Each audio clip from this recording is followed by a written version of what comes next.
Моє ім'я, твій страх, кровоточить на губах. Моє ім'я, твій страх, кровоточить на губах. Моє ім'я, твій страх, кровоточить на губах. Моє ім'я, твій страх, кровоточить на губах. Моє ім'я, твій страх, кровоточить на губах. Моє ім'я, твій страх, кровоточить на губах. Моє ім'я, твій страх, кровоточить на губах.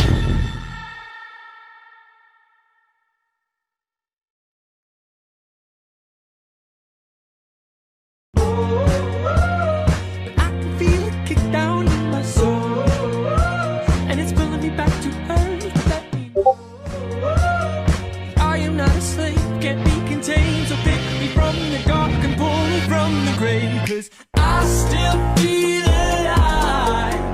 It is hopeless. I start to notice that I still feel alive. Falling forward, back into orbit. Yeah. You can try to smooth me down.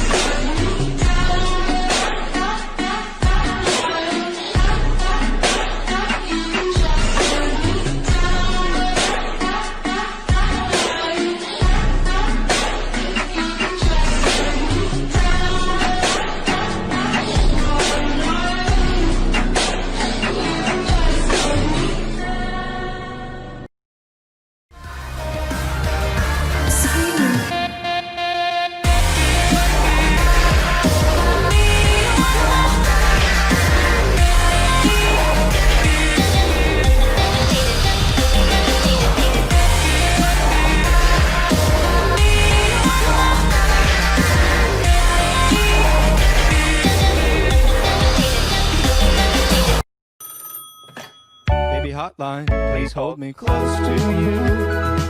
Baby flatline, still time to do it too. Baby snack time, chow down to her. On her head she's a hoarder of quarters. No boundary boredom, dumb boundary and boredom.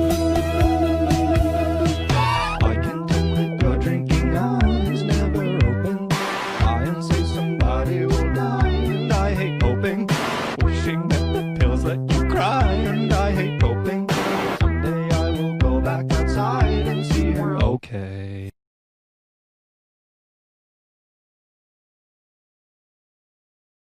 Life's alright in Devil Town.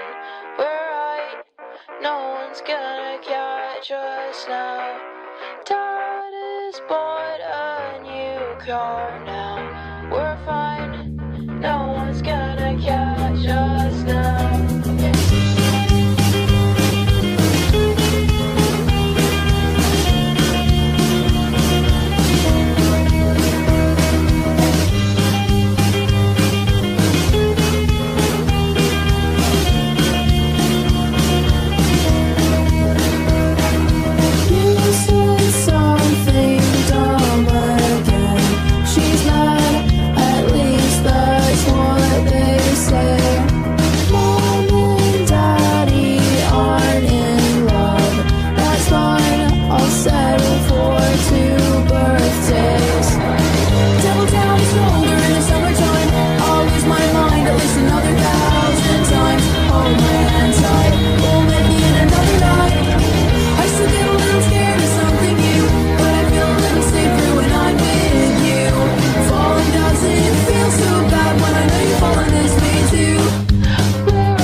another 1,000 times. Hold my hand tight, we'll make it another night.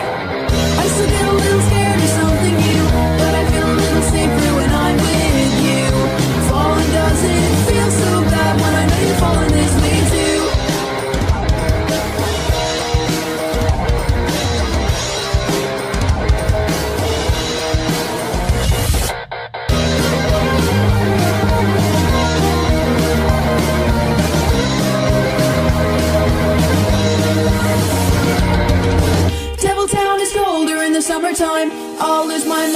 this another 1,000 times. Hold my hand tight, we'll make it another night. I still get a little scared of something new, but I feel a little safer when I'm with you.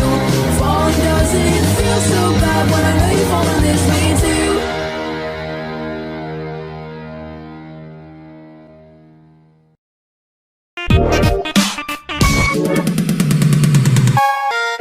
And after all, there's something perfectly clear. In this life, you must endure. Stick with me, you'll find your purpose is near. And it's far, it won't matter anymore.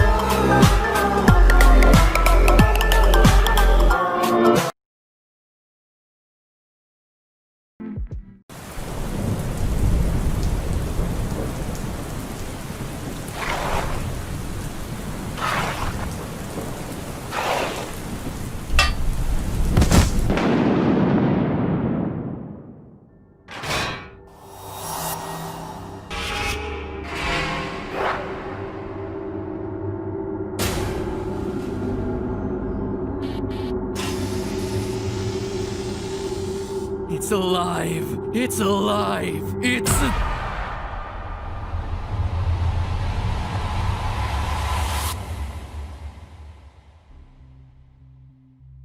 Hello, Internet! Welcome to Game Theory, where today we're covering the scariest topic in all of FNAF lore, the timeline. But not for the games.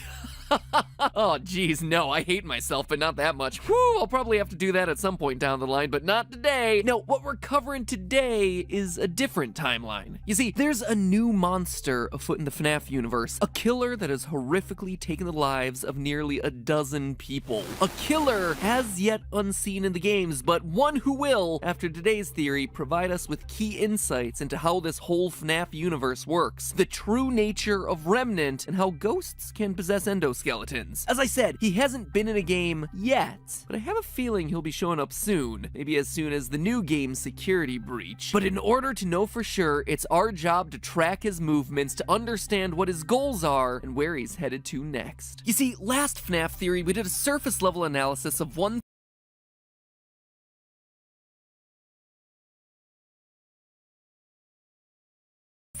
a.m., the latest installment of the Fazbear Fright series. And boy was that one a biggie, with huge revelations about sister location, ultimate custom knight's vengeful spirit, and the real identity, or should I say identities, of Golden Freddy. And looking back, since the Fazbear Frights books became a thing, I've done 5 theories on them, covering the many, many connections that they have to the various facets of FNAF lore. From new strings of murders happening in 1985 to the true identity of psychic friend Fredbear. But despite all of this new FNAF talk, there's been one element I've largely been glossing over, the Stitch Wraith. In the event that you haven't picked up any of the installments of the book series yet, let me catch you up. Each new book contains 3 short stories, right? That's the selling feature. It's what's advertised on the back of the box, so to speak. But each one also comes with a bit of a bonus. In reality, each book is more like 3 1/5 stories. You see, each one ends with an epilogue, our little MCU post-credits teaser, giving us a piece of yet another story. The tale of the Stitch Wraith, a story that appears to be spanning out across the ending of each and every book in this new series. And that alone would be pretty darn cool, right? Also, it's a brilliant marketing tactic to keep us buying more just to see the end of this thing. Slow clap, Scott Cawthon. Slow clap. But 3 segments in, and it's becoming clear that the tale of the Stitch Wraith isn't just another horror tale. It's instead a running thread throughout nearly every other shorter story that we've been reading through, which in turn seems to connect it both to the original trilogy of books books, as well as even the games. So in order to understand what this thing is and where the lore is headed, it's time to go Easter egg hunting for a monster. Now, admittedly, my first theory on the Fazbear Frights books briefly covered the Stitch Wraith, and back then I assumed he was Ennard. The Wraith was described in that book as a mysterious figure wearing a black cloak and wearing a white mask with features drawn in thick black marker. The description specifically calls out his two eyes, one of which appears to be blacked out, a big toothy grin with blood around the mouth, and a limping or shambling walk. White mask, blacked out eye, shamble, shake. It seems like a slam dunk for Ennard. However, the epilogue for 1:35 a.m. threw that hypothesis out the window, as it revealed just exactly how the Stitch Wraith was brought to life. A process that actually reveals a lot about how this series' mythos works. In this epilogue, we're introduced